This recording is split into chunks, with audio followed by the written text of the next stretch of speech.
Funding for Market Journal is provided by the Nebraska Soybean Board. Animal agriculture is vital to Nebraska. Livestock production not only contributes to our food supply, but also helps our rural communities. Livestock provides revenue for schools, creates jobs, supports Main Street, and enhances the future for farm families. The Nebraska Soybean Board's Animal Agriculture Initiative works to encourage growth of responsible livestock enterprises to benefit agriculture and Nebraska.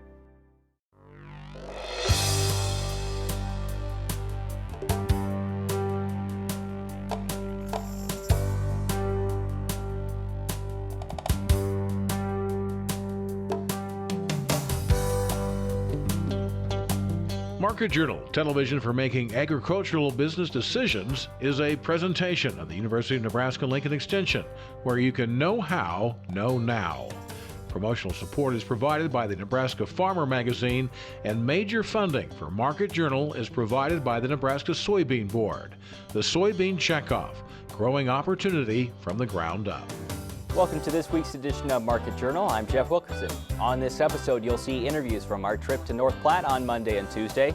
That includes significant coverage of beef topics, with Jerry Volesky looking at rangeland in one of the state's driest areas, Dave Boxler outlining options for fly treatment as cattle are turned out to pasture, and Rick Funston discussing reproductive issues due to unusual circumstances of the drought. Al Dutcher gives his weekly weather forecast towards the end of the show, and Jeff Peterson from Heartland Farm Partners joins us as our grain marketing analyst. With the help of good weather and modern technology, U.S. farmers are making up ground according to the USDA's latest spring planting numbers.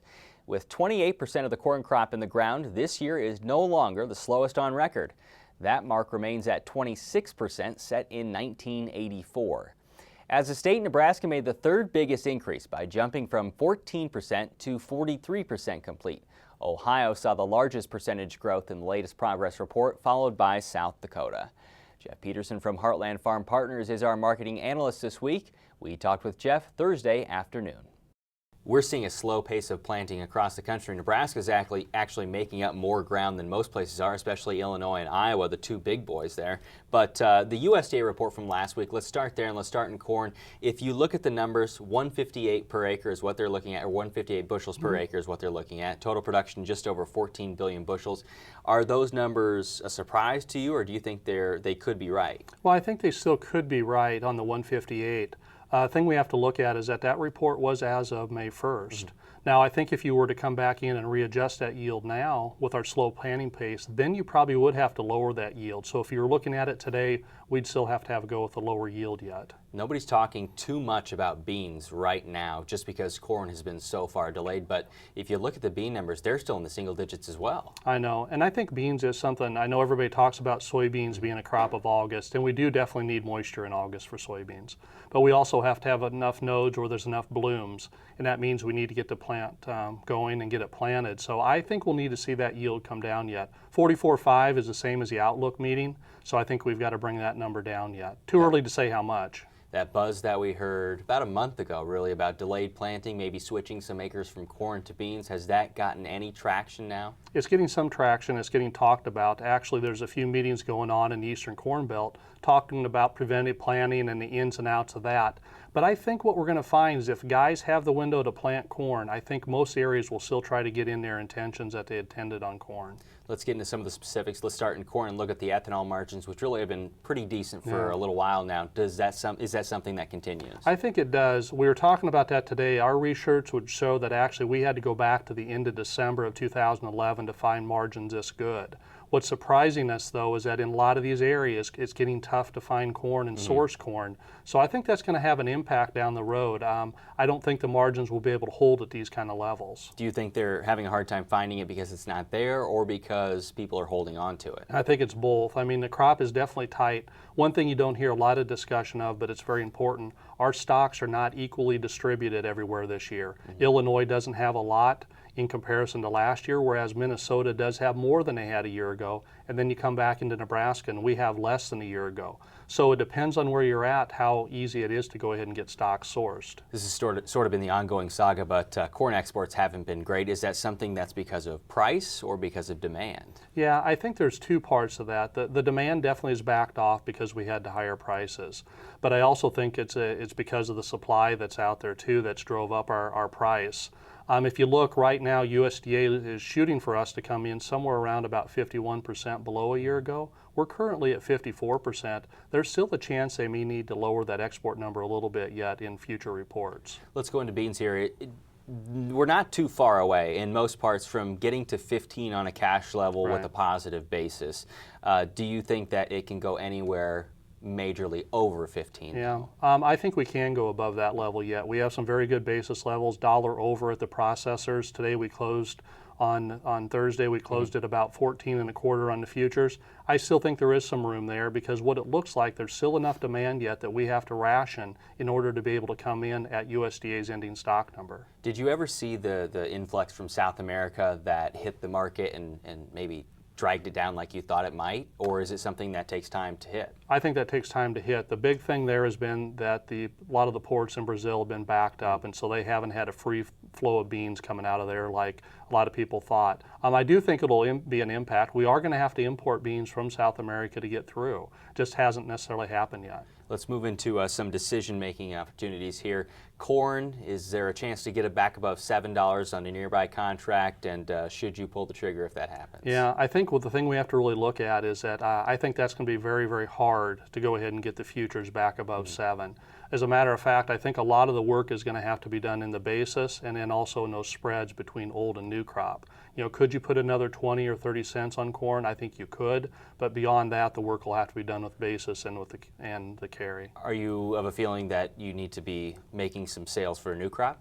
Yeah, we are. You know, this year is a tough year, and the way we're looking at this is that you need to be flexible in your new crop plans. I do think you need to make sales. I think at some point in here, unless the weather stays really wet for much longer, you should consider getting sold close to your crop insurance levels. But be ready to defend that, though, because if conditions change, then we'll need to be able to come back and still use options to still be able to get a better price. And beans are on the same on that? It is. Beans are the same on that. Is there some level of drought already priced into the market? I don't think there's very much. I mean, I think there's a little bit, but I think most of the attention right now is still on the wet condition side. Next week, we'll look at livestock markets with UNL Extension livestock economist Kate Brooks.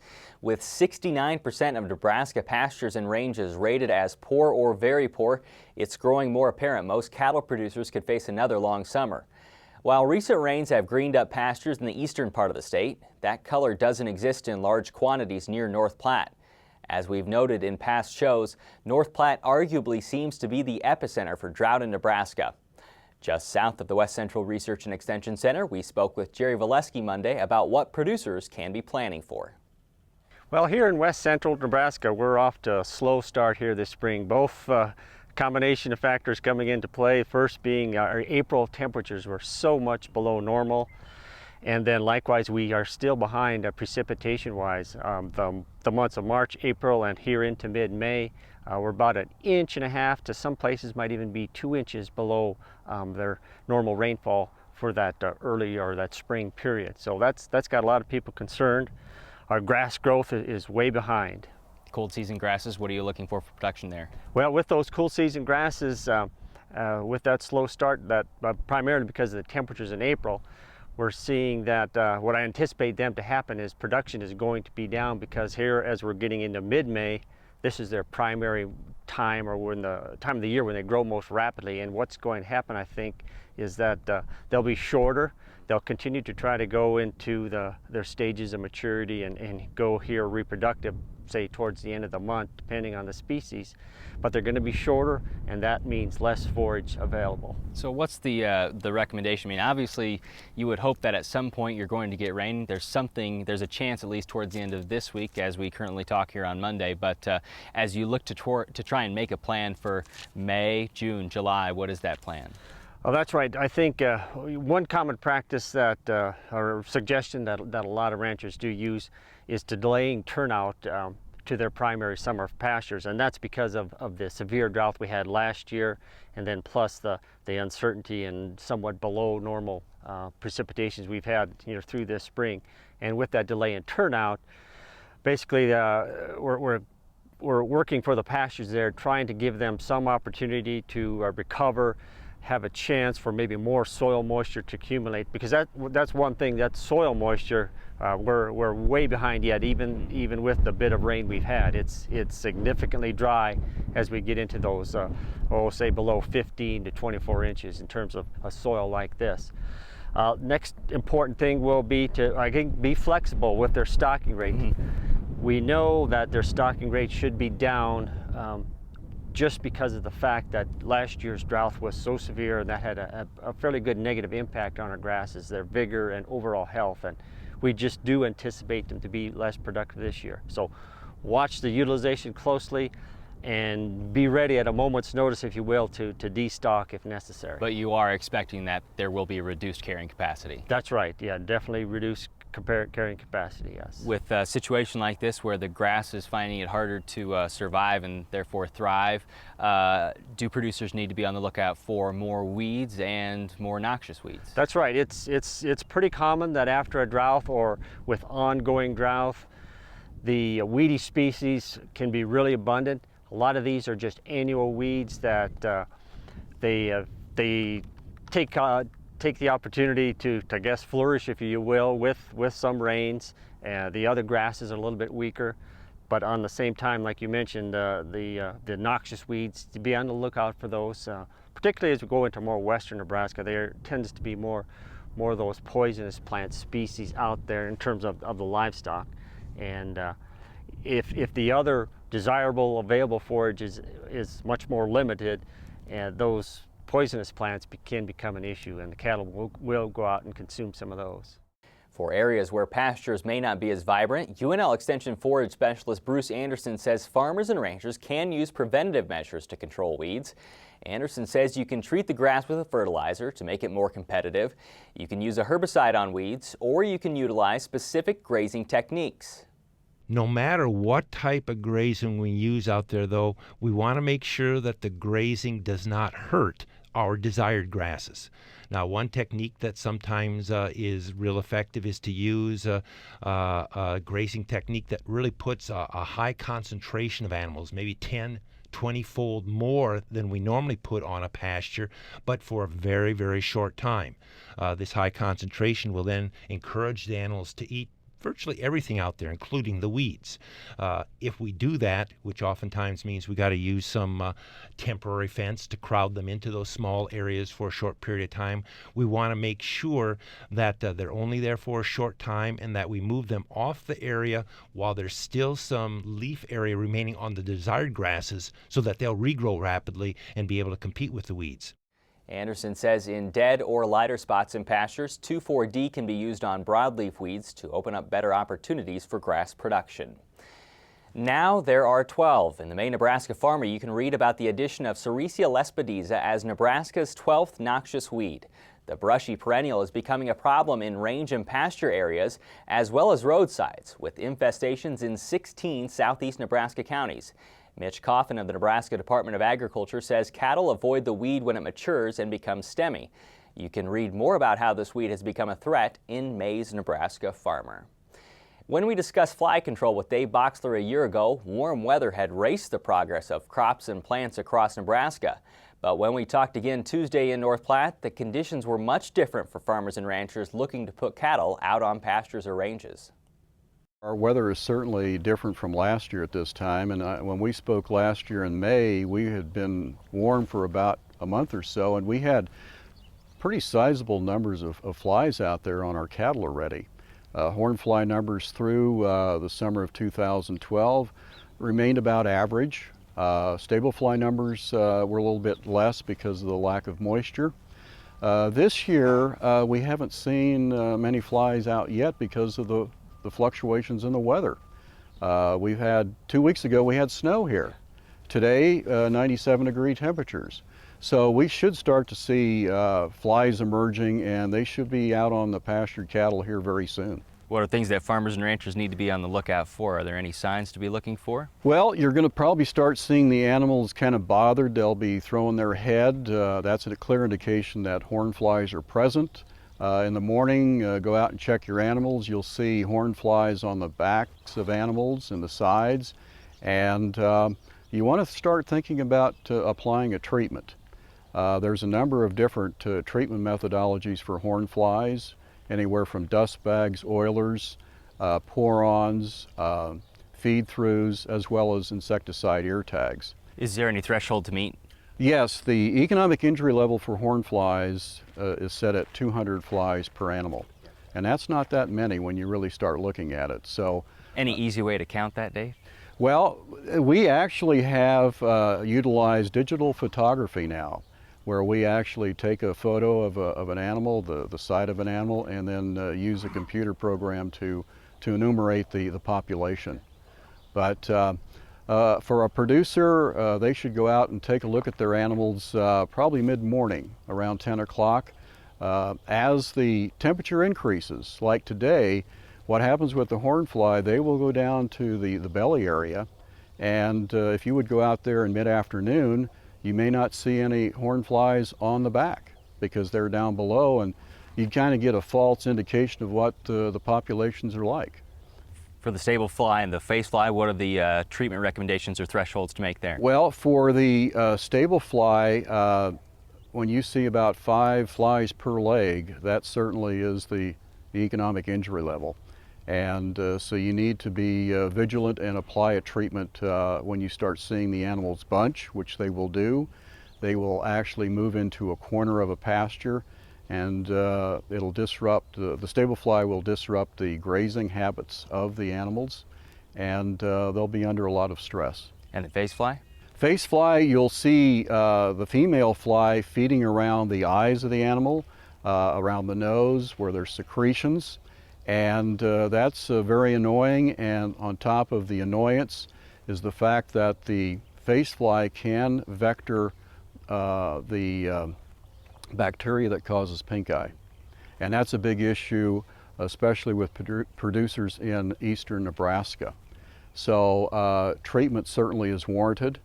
There are some pink eye vaccines that producers can utilize, and I would strongly recommend that the livestock producers visit with their veterinarian and determine which vaccine would work for them. With little moisture for over a year now, grassland is obviously less than ideal for cattle. It may be difficult for some producers to even find enough ground to suit their needs. That leads to dry lotting cattle for a period of time, which can bring different reproductive issues. Rick Funston talked with us in North Platte Monday about that situation. So we want to make sure that we're going to have those animals in gaining condition when they're trying to establish pregnancy. But breeding in the dry lot, there's some opportunities I think producers could look at taking advantage of. One being synchronization. Even with natural service, there's some real very cost-effective ways to synchronize beef females, such as the heifers here or your cow herd, and get the advantage of synchronization with more calves born early, and they'll be heavier at weaning. And we've got data that the heifers will actually be older, and those older heifers will be more of them puberal when we go to breeding of their progeny. So what are some of the methods that you're looking at there, Rick? What can people do? So there's a number of different methods, utilizing an oral feed supplement, melangestrol acetate, which these heifers were on, or just turn the bulls in and then 5 days later give everything a shot of prostaglandin, which is a very effective way. We've been synchronizing our cow herd at the Goodmanson Ranch for several years. If you're breeding in the dry lot and then you're transferring them somewhere, if you're trying to find pasture and you have to travel with them, is there any concern about losing that calf that's being bred? Yeah, so that's a real concern I have, is extended periods of dry lot, which we may have to do because of no forage or very short forage, and then transporting them as animals after they're beginning the breeding season or artificially inseminated. Generally, I recommend after you artificially inseminate a group of heifers or cows that we transport them before 7 days or wait 40 to 45 days, because that stress of transportation during that intermediate period can actually cause embryonic loss. What's the longest period you could see something lasting in a dry lot situation in a year like this? You know, there's some people who are going to dry lot heifers all year. They won't ever go to grass probably. And I think just with our expensive rations that we have, we really need to balance rations, know what the quality of forage is. Those heifers don't have to gain a lot. I mean, pound and a half will get them going along fine, and a high roughage diet with very little supplement, depending on the forage quality. There's some difference when you go from west where we are to the east. The pastures have greened up much more quickly because there has been some rain. So if the producer is able to get those cows out to pasture and is breeding, are there any physiological concerns there? Yeah, I'm amazed how well some of the cattle breed in the east, because they are breeding in cool season brome grass pastures every year, and that grass can be really washy, not much energy in it, and really high in protein, especially if you fertilize before breeding. In the west, we generally have some more dry feed with a warm season, cool season mix, but we don't have any residual forage. And if you're breeding on real lush, washy grass, there can be issues with too much protein and not enough energy, and having a negative effect on embryonic development. You brought up a point before we went on air here that there were some cows that got into some pretty good cornfields because there was a lot of down corn, or the combine just wasn't able to pick it up. What do those cows look like now that had the benefit of that additional forage or feed? And our cows as well went to fields that had a lot of down corn, come back in much greater condition than normal, which might be a false sense of security, is my concern. Because those animals that are in an abnormally high condition score, if they're losing condition or on a different plane of nutrition or energy status going into breeding, it could actually be a bad thing, because I'd rather have a cow gaining condition or weight gain, which you won't see. The problem is we're not going to see this until it's too late. I'd rather have breed a thin cow gaining condition than a fat cow going the other way.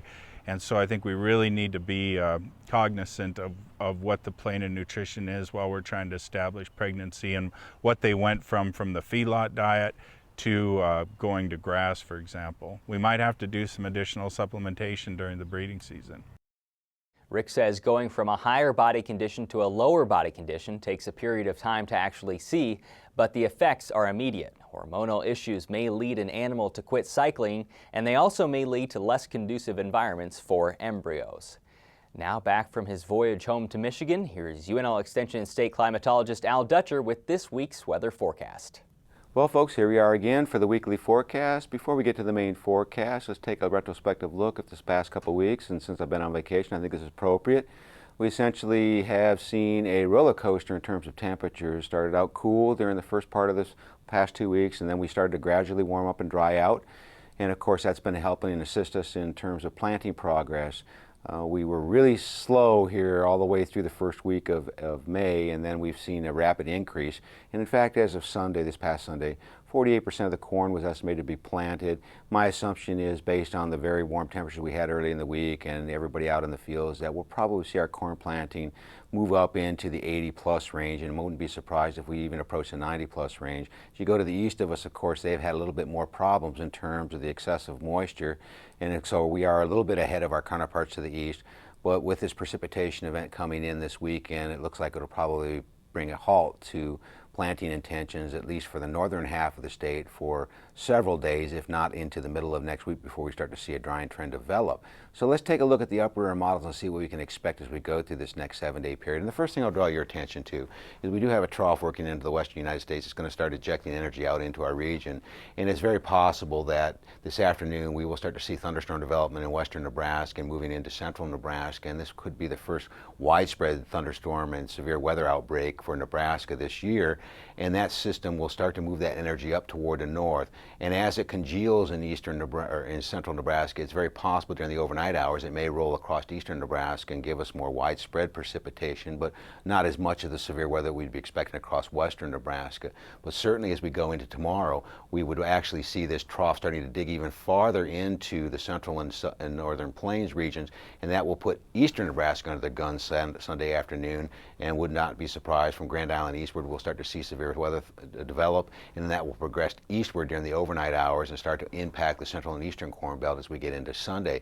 Behind it, we'll start to see some cooler air filtering in, so these temperatures that we've been seeing in the 90s are probably going to be at bay for a few days at least until we start to see the ridge building in from the west. By the time we get to Monday, the system starts to move its way up into the northern plains. We should see some lingering rainfall across portions of northern Nebraska, northeastern Nebraska, and the precipitation should come to an end in eastern Nebraska sometime by the noon hour.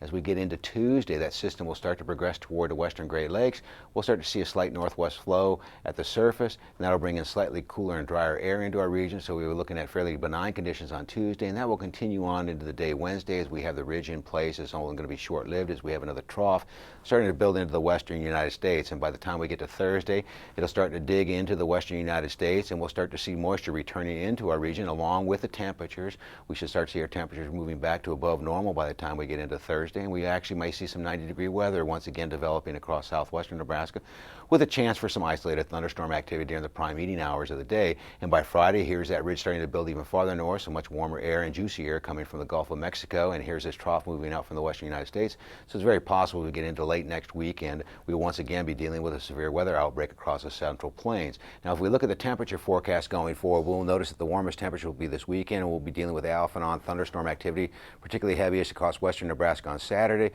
moving into eastern Nebraska on Sunday, and then ending sometime during the day on Monday. Cool conditions during the middle part of next week, and then increasing chances of thunderstorm activity as we get late into next week. In terms of the 8 to 14 day forecast, we are looking for the above normal temperature to behold as that ridge builds in advance of the trough from the west. In terms of precipitation, it does show drier than normal conditions, but I think this is underplayed. Now, for the forecast for the month of June in terms of temperatures, you'll notice that most of the western United States is being projected to be above normal in terms of temperatures. Unfortunately, in terms of precipitation, below normal precipitation from Texas all the way up through the western half of Nebraska.